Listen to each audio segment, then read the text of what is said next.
folks, welcome back to my channel, Desert Adventures in Arizona.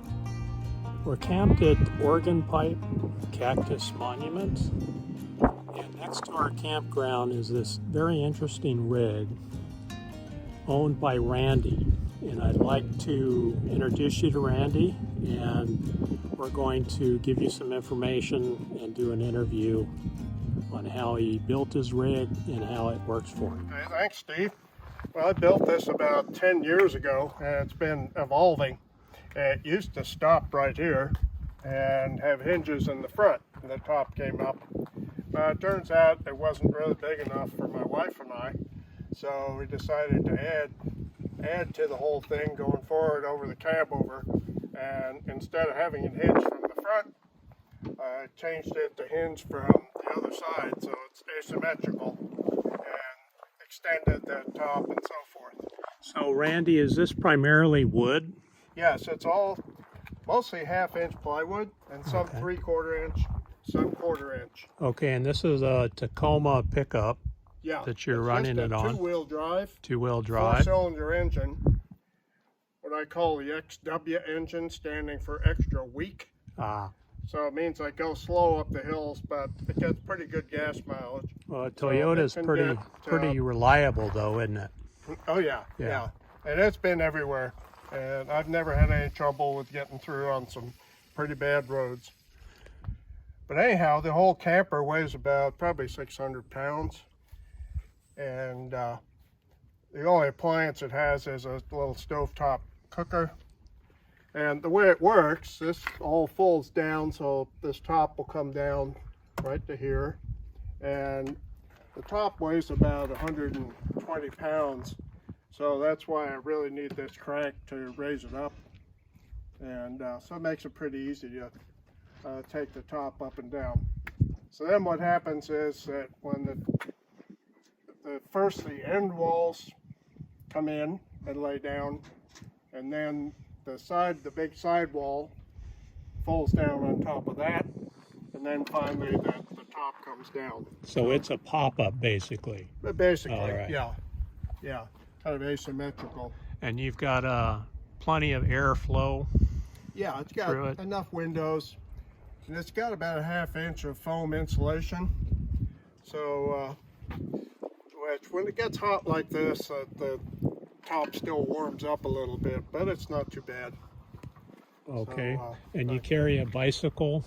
Yeah. And of course you have to use one of these swing out racks. Yeah, this is an e-bike. Okay. And you want to look inside? Yeah, that'd be great. Let's look at the back side of it here. So you've got a door, obviously. Yeah, so this is a Dutch door. It has to be a Dutch door because this whole end wall from here on up is folding inward. So then over on this side is a little sink. Very and nice. My stove top. And I carry 2 3-gallon. May I go inside? Oh, sure. Okay. Sure. Oh, nice.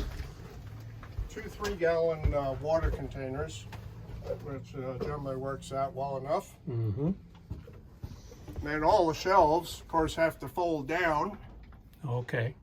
Yeah, I see one right there. So you just fold it down as you need it. Yeah, right. Okay. Yeah, I'll show you how this one goes. Okay.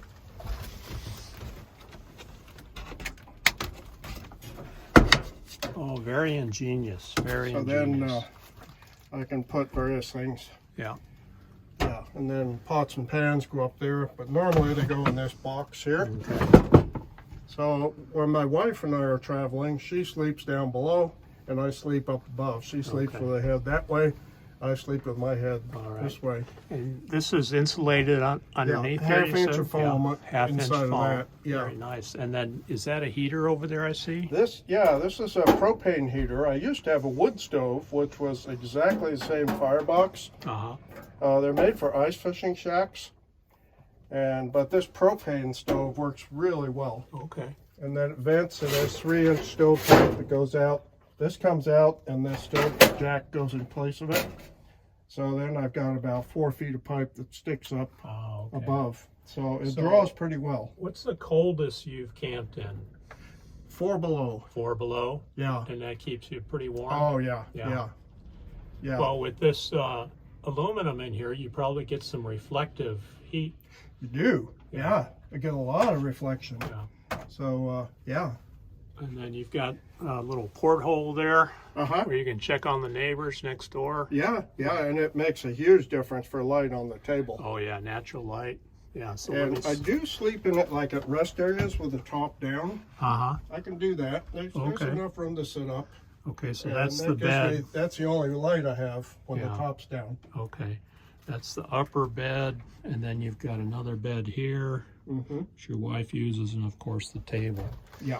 And it's very roomy in here. I mean, I'm 6'2", yeah, I know. and I'm able to stand up in here comfortably. Yeah. So Yeah, very so- nice. It wouldn't work for sleeping here though. It's too short. I wish I'd Yeah. build it another inch wider on either side. Yeah, It would have made a big difference, but it is what it is. sure. Yeah. And when did you build this? How long ago? Oh, about 10 years ago. 10 years ago? But of course, then it was built, so you were sitting right where the end of it was Uh-huh. then. And so my wife and I, this became part of the bed down in here. Oh, I see. Okay. So when we got up, so we both slept down here, of course, and then when we got up, we had to change to bed table mode. Uh-huh. And so there's just too squeezy. Sure, and So- you have solar on top too. I noticed here's Yeah. a charge controller right there. Yeah. So it's got 30 watts. Okay, and that's So- a Renogy. I see a Renogy Yeah, controller. well, no, those are made by, what is the company? Some Wind- other. This Wind is my Energy. second controller. Okay. First one died, the one that came with it. Very nice. So, And so with that, you can charge your cell phone and oh yeah, Yeah, yeah. whatever And else I've got a big AGM battery there. oh, okay. So I used to I have a sleep apnea, so I used to run a CPAP all night, Uh-huh. and it would do that. But Yeah. now I have a mouth appliance instead, so I don't have to do that. But it'll run all my lights just fine. Very nice. Wow, very impressive, Randy. Very Oh, impressive. thank you. It's Thanks. 10 years old and you've continued to modify it as It's make always changing. yeah, never stops. Kind of like a never-ending project, but something you live in and you enjoy. Yeah. Well, the best things I added was this sink. Boy, that's just changed everything. Right. You know, now I can brush my teeth here. Yeah. And this, by the way, I need to put on. This is my gray water bag. Hangs Oh, I see. outside. And I should put that on. Yeah. So, yeah. Very nice. Okay, anything else you'd like to let folks know? No, I don't do any plans or anything.